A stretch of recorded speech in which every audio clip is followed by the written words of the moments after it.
Hello, कैसे हैं आप सब। बेटा लास्ट क्लास में हम कहाँ थे। लास्ट क्लास हम पढ़ रहे थे डाइलेक्ट्रिक कांस्टेंट। क्या पढ़ रहे थे?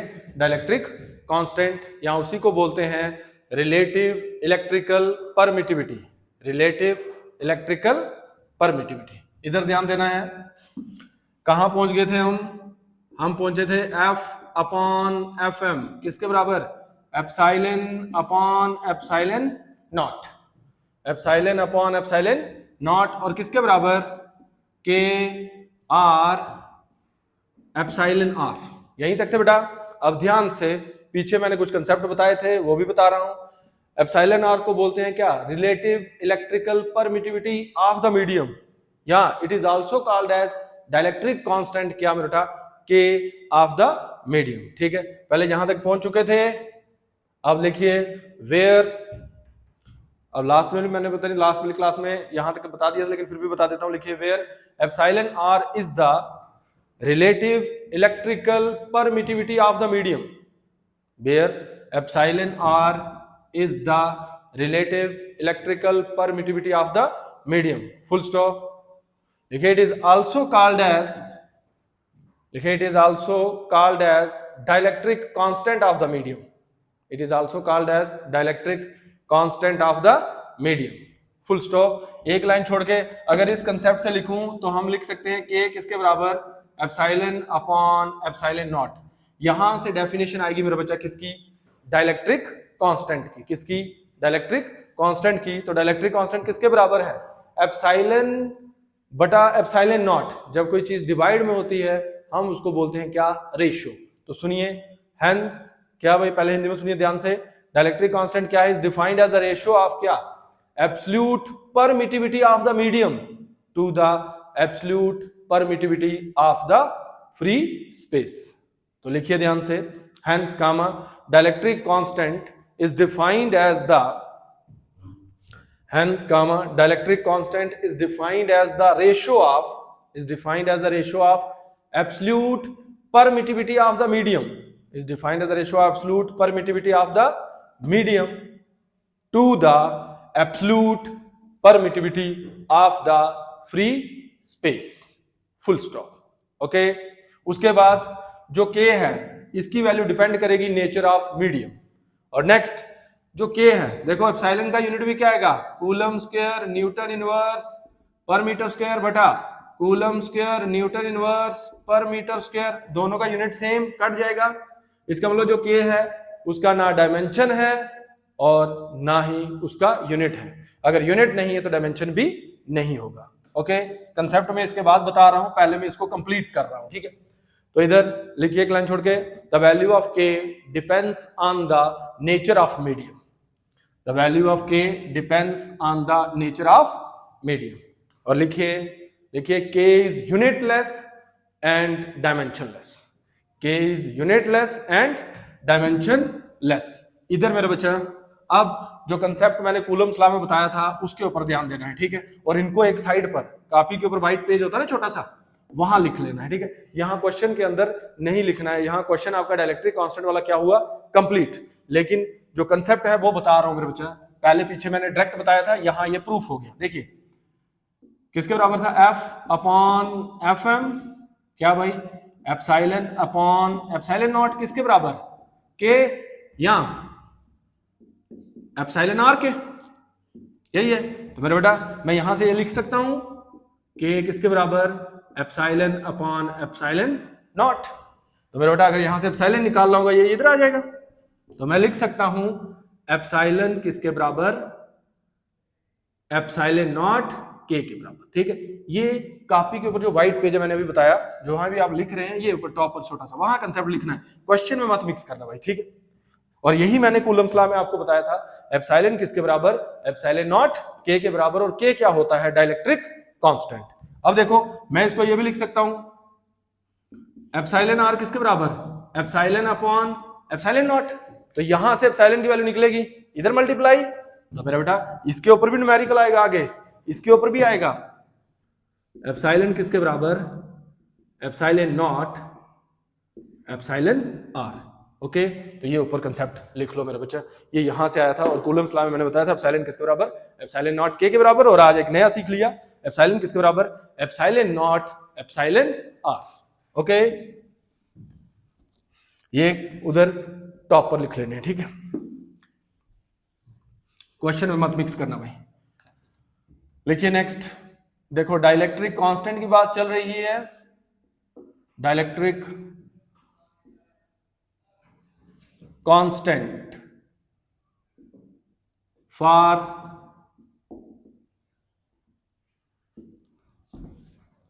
Different substance.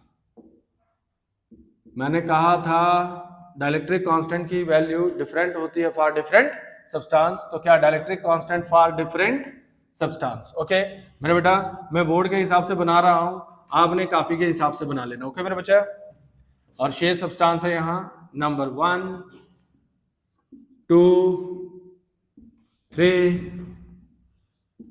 4 5 और क्या 6।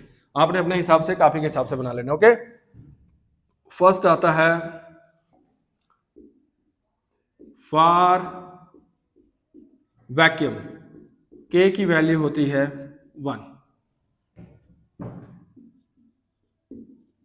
फॉर एयर के की वैल्यू होती है 1.006। तभी लास्ट एक कंसेप्ट बताया था, वैक्यूम मींस फ्री स्पेस या एयर। तो देखिए वैक्यूम की वैल्यू 1 होती है और एयर की 1.006, तो ये लगभग क्या है 1 ही।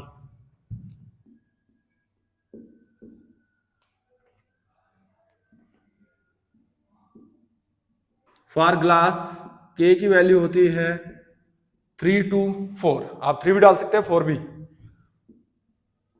फॉर माइका के की वैल्यू होती है 3 to 6। माइका ये सन माइका नहीं, ये टेबल पे लगा हुआ है मेरे बेटा, ये एक मटेरियल होता है, ये इंसुलेटर होता है, इसके अंदर करंट पास नहीं होती, मिट्टी के कलर का सब्सटेंस होता है। इसके फ्यूज बनते थे पुराने जमाने में, आज से 10-20 साल पहले की बात है, या 15 साल पहले भी ये फ्यूज थे।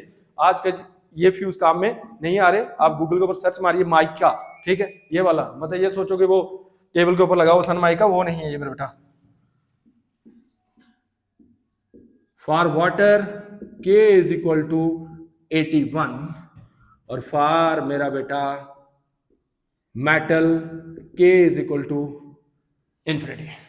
के की वैल्यू मेटल के केस में क्या होती है, के मतलब डाइलेक्ट्रिक कांस्टेंट क्या होती है, इनफाइनाइट। ओके वैक्यूम के केस में 1, एयर के केस में 1.006, ग्लास के केस में 3 to 4, माइका केस में 3 to 6 और वाटर के केस में के की वैल्यू 1 नहीं 81 और मेटल के केस में इनफिनाइट। ओके अच्छा, इसका मतलब यहां से कोई भी वैल्यू, सारी वैल्यू क्या है पॉजिटिव, इसका मतलब डाइलेक्ट्रिक कांस्टेंट की वैल्यू हमेशा क्या रहती है पॉजिटिव। उसके बाद ये यूनिटलेस भी और डायमेंशनलेस भी, क्योंकि वैल्यू इसकी क्या है कांस्टेंट, यूनिट होगा ही नहीं।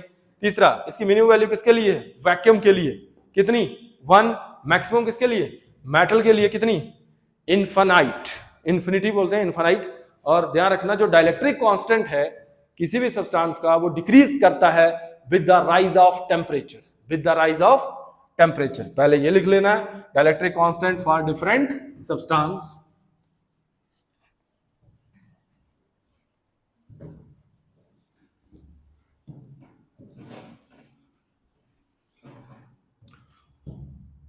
लिखिए about dielectric constant, about dielectric constant. Clear. Number 1 point, भाई इसकी सारी पॉजिटिव वैल्यू क्या है पॉजिटिव, तो नंबर 1 पॉइंट लिखिए it is always positive, it is always positive. Number 2, it is unitless and dimensionless. पहला पॉइंट it is always positive. Number 2, it is unitless and dimensionless. Number 3, लिखिए its minimum value for vacuum, bracket में लिखिए k is equal to 1। ऊपर सब बता दिए बच्चा, बस खाली ध्यान से लिखना। its minimum value for vacuum k is equal to क्या 1। Number 4, its maximum value for क्या, मेटल, और k इज इक्वल टू क्या, इन्फिनिटी, इन्फानाइट वैल्यू होती है मेटल के केस में इसकी। ओके, और नंबर 4 हो गए, it's maximum value for metal k is equal to infinity. Okay, और नंबर 5 मेरा बेटा जो डाइलेक्ट्रिक कांस्टेंट है उसकी वैल्यू डिक्रीज करती है with the rise of temperature. लिखिए, dielectric constant decrease with the rise of temperature, with the rise of temperature. Actual में ऐसा क्यों होता है, दो चार्ज नेगेटिव क्यू और ये क्या, positive Q, separated by small distance बनाते हैं क्या, डाइपोल। क्या बनाते हैं, डाइपोल। ये आगे मैंने सब यूनिट 3 में पढ़ाना है, लेकिन यहां ये आ रहा है इसलिए बता रहा हूं। जो इलेक्ट्रिक डाइपोल मोमेंट होती है, अलाइनमेंट किसकी, इलेक्ट्रिक डाइपोल मोमेंट की, वो मेंटेन करके रखती है किसको, डाइलेक्ट्रिक कांस्टेंट को। Clear, alignment of electric dipole moment maintain करके रखता है किसको, डाइलेक्ट्रिक कांस्टेंट को। लेकिन जैसे हम टेम्परेचर बढ़ाते हैं, ठीक है, पानी के मॉलिक्यूल की बात कर लो तो मॉलिक्यूल अपनी जगह पर क्या करेंगे, वाइब्रेट करेंगे, और वो इस अलाइनमेंट को क्या कर देंगे, ब्रेक कर देंगे, तभी जो आपका डिस्ट्रैक्ट कर देंगे, तभी जो डाइलेक्ट्रिक कांस्टेंट है वो डिक्रीज होता है with the rise of temperature. Okay, आप कहीं अपने आजू बाजू देख लेना, कहीं आग लग जाएगी, एक रूम में बहुत सारे बंदे बैठे हुए, आग लग जाएगी तो देखना सारे भागना शुरू कर देंगे, तो तभी जो डाइलेक्ट्रिक कांस्टेंट है वो डिक्रीज होता है with the rise of temperature. लिखिए मेरा बेटा न्यूमेरिकल, ठीक है, क्वेश्चन लिखिए, न्यूमेरिकल है, नंबरिंग आप डाल लेना, आपको मैंने बताया हुआ है। इधर इस न्यूमेरिकल में आप क्या सीखने वाले बच्चा, मैंने प्रॉपर्टीज ऑफ इलेक्ट्रिक चार्ज में आपको बताया था कि चार्ज का मास होता है, कहने का मतलब charge can not exist without mass. कहने का मतलब अगर एक बॉडी से दूसरी बॉडी इलेक्ट्रॉन जाते हैं तो इसका मतलब मास भी ट्रांसफर होता है। अगर यहां से एक इलेक्ट्रॉन गया और यहां एक इलेक्ट्रॉन आया तो इसका मतलब यहां मास क्या होगा, यहां एक इलेक्ट्रॉन कम हुआ, वहां एक इलेक्ट्रॉन गेन हुआ, इसका मतलब यहां से मास ट्रांसफर हुआ उसको, इसका मतलब यहां मास क्या हुआ, कम, और यहां मास क्या हुआ, बड़ा। क्लियर, इस क्वेश्चन से ये सिखा दिया जाएगा कि अगर इलेक्ट्रॉन ट्रांसफर होंगे तो मास भी ट्रांसफर होगा। ओके, क्वेश्चन पहले बड़े ध्यान से पढ़िए, देखिए,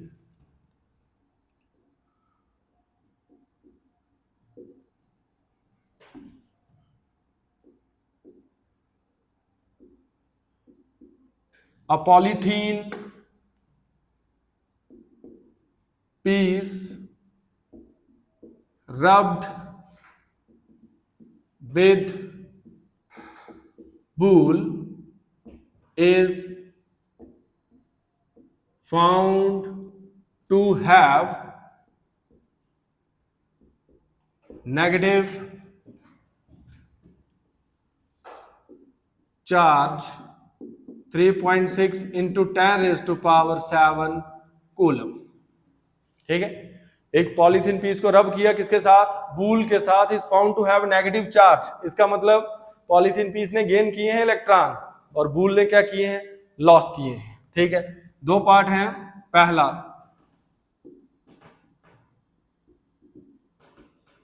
estimate the number of electrons transferred, estimate the number of electrons transferred. पहले हमने निकालने हैं कि कितने इलेक्ट्रॉन ट्रांसफर हुए किसको, पॉलीथीन पीस को, किससे, वूल से। और बी पार्ट कह रहा है इज देयर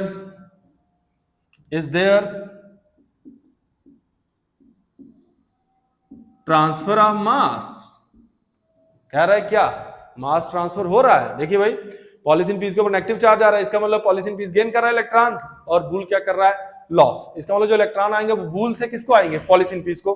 तो पहला वही एन निकालना हमने। दूसरा कह रहा है is there transfer of mass, क्या मास ट्रांसफर हो रहा है कि नहीं। तो पहले हम इलेक्ट्रॉन निकालते हैं, फिर देखते हैं, क्वेश्चन को सॉल्व करते हैं। और मैंने आपको पहले बताया अगर इलेक्ट्रॉन ट्रांसफर होंगे तो मास भी ट्रांसफर होंगे। इसी क्वेश्चन में हम ये चीज प्रूफ करेंगे। लिख लिया क्वेश्चन, अब ध्यान देना बेटा, पहला पार्ट सॉल्व करेंगे। A part solution. बेटा क्या क्या है यहाँ, हेयर नेगेटिव चार्ज है, Q is equal to minus 3.6 into 10⁻⁷ coulomb. Electron की बात है तो ये भी माइनस में होगा मेरे बेटा चार्ज। देखो प्रोटॉन की बात होगी तो किसमें, प्लस में, इलेक्ट्रॉन की बात हो किसमें, माइनस में। और what we have to find मेरे बेटा, n। क्लियर। ये लिखने के बाद आपने लिखना है यहाँ, अब मैं इतनी इंग्लिश नहीं लिखूंगा, क्या भाई, according to quantization of charge, ये लिखने वाला लिखिए according to quantization of charge. फिर मेरे बेटा इस तरफ आ जाइए तो क्या जाएगा, Q इज इक्वल टू क्या, n E। What we have to find, n। मेरे बेटा E कहां आ जाएगा, Q के नीचे, तो n किसके बराबर, Q अपॉन E। ये पता चलता है ना बेटा, पहले इधर आ जाएगा फिर इसको घुमा के लिख लेंगे, तो मैं सीधे लिख रहा हूं n किसके बराबर, Q upon E। n Q की value minus 3.6 into 10⁻⁹ coulomb divide में माइनस 1.6 इंटू 10⁻⁻⁹ कूलम। देखो कूलम कूलम मर गई मतलब कट हो गई, ठीक है, मरी नहीं, जिंदा ही है। और माइनस माइनस में क्या मेरा बेटा, क्या जाएगा, n 3.6 डिवाइडेड बाय 1.6, ये ऊपर जाएगा मेरा बच्चा। एक मिनट, ये 3.6 10⁻⁹ नहीं बेटा 7 है, ध्यान दो, ठीक है, ये ऊपर जाएगा तो क्या जाएगा, 10 की पावर -7, फ्लो में 19 लिख दिया, ऐसे मैक्सिमम 19 आता ना, उस वजह से 3.6 इंटू 10⁻⁷ कूलम, ये ऊपर जाएगा बेटा, ये पता ऊपर जाएगा, सिखाया पीछे भी, प्लस का हो जाता है, 10 की पावर 19। इसको डिवाइड करना भाई बेटा, इसको डिवाइड करना है, 3.6 डिवाइडेड बाय 1.6, 2.25 इंटू, मेरा बेटा देखो माइनस के साथ 19, तो कितना आ जाएगा, 12 इलेक्ट्रॉन्स। ओके, कितने इलेक्ट्रॉन ट्रांसफर हो रहे हैं मेरा बेटा, पहला पार्ट यही था, 2.25 इंटू 10⁻12 इलेक्ट्रॉन्स। ओके, पहला पार्ट हमें निकल गया कि भाई इलेक्ट्रॉन निकालो, तो वो पार्ट निकल गया। ओके, अब अगर इलेक्ट्रॉन ट्रांसफर हो रहे हैं तो क्या मास ट्रांसफर हो रहा है, तो मेरा बेटा ध्यान से सुनिए, यहां कितने इलेक्ट्रॉन ट्रांसफर हो रहे हैं, 2.5 इंटू 10⁻12 इलेक्ट्रॉन। तो पहले ध्यान से सुनना है, एक इलेक्ट्रॉन पे मास कितना होता है बेटा, पढ़ के आए, mass of electron 9.1 into 10⁻31 kg। अगर एक इलेक्ट्रॉन ट्रांसफर होगा तो कितना मास ट्रांसफर होगा, 9.1 इंटू 10⁻31 kg। ओके, हमारे पास कितने इलेक्ट्रॉन ट्रांसफर हो रहे हैं, उतने, हम उतने इलेक्ट्रॉन को किसके साथ मल्टीप्लाई कर देंगे, 9.1 इंटू 10⁻31 kg। तो भाई इस क्वेश्चन में इतना मास एक बॉडी से दूसरी बॉडी को क्या हो रहा है, ट्रांसफर। ओके, और यहां से प्रूव भी हो गया कि भाई मास भी ट्रांसफर होता है, वो हम लास्ट में लिखेंगे। तो अभी ध्यान से सुनिए, ऐसे शॉर्टकट नहीं लिखना, पहले बात को समझना है फिर अच्छे से लिखना है, शॉर्टकट कुछ भी नहीं होगा। इफ का मतलब समझते ना, let, if 1 electron transferred, comma, then mass, comma, then mass transferred is equal to कितना, 9.1 इंटू 10⁻⁻12, 9.1 इंटू 10⁻⁻19, क्या कर रहे हैं, गलत हो गया, -31 kg मेरा बेटा मास ऑफ इलेक्ट्रॉन। अगर एक इलेक्ट्रॉन ट्रांसफर होगा देन मास ट्रांसफर कितना, 9.1 इंटू 10⁻31 kg। हमें कितने करने हैं बेटा, क्वेश्चन में कितने थे, इफ 2.25 इंटू 10⁻⁻ कितने, 12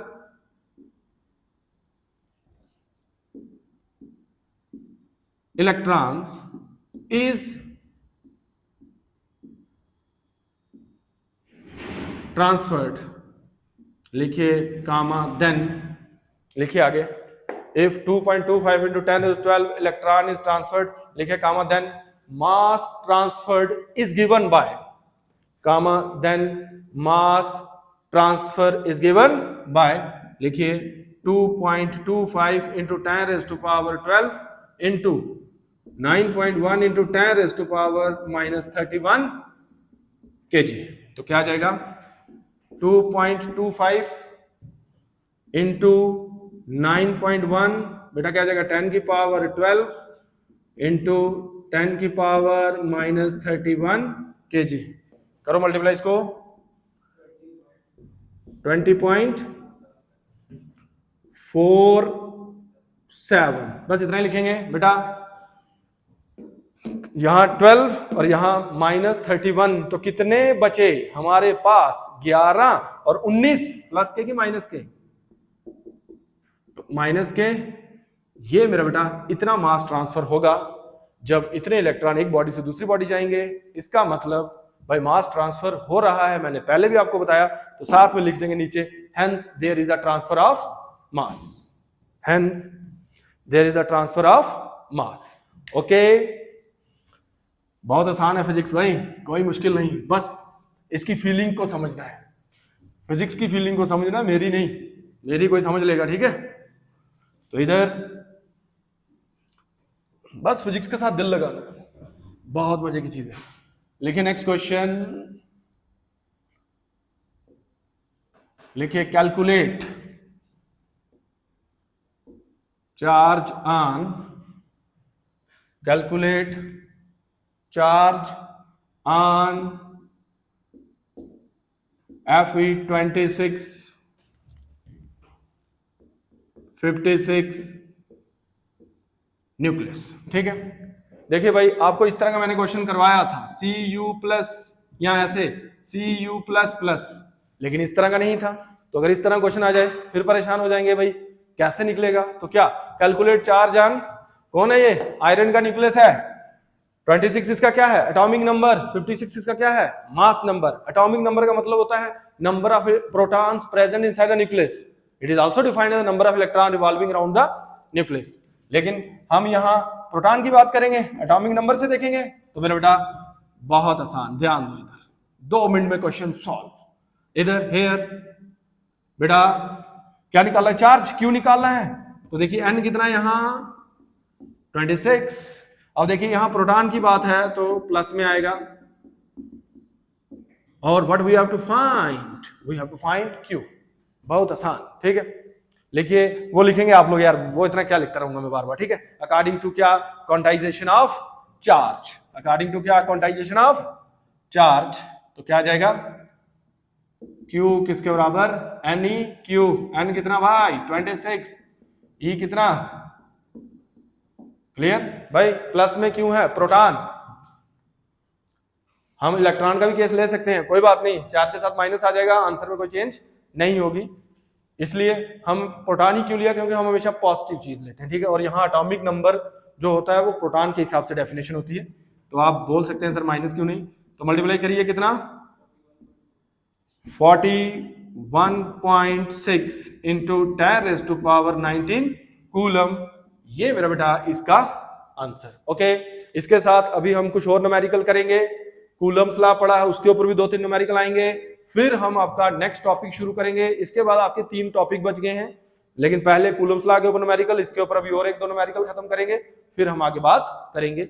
यहां तक रखेंगे आज के लिए, अच्छे से प्रैक्टिस करिए, सब कुछ आपको अच्छे से समझ आएगा। Okay bye.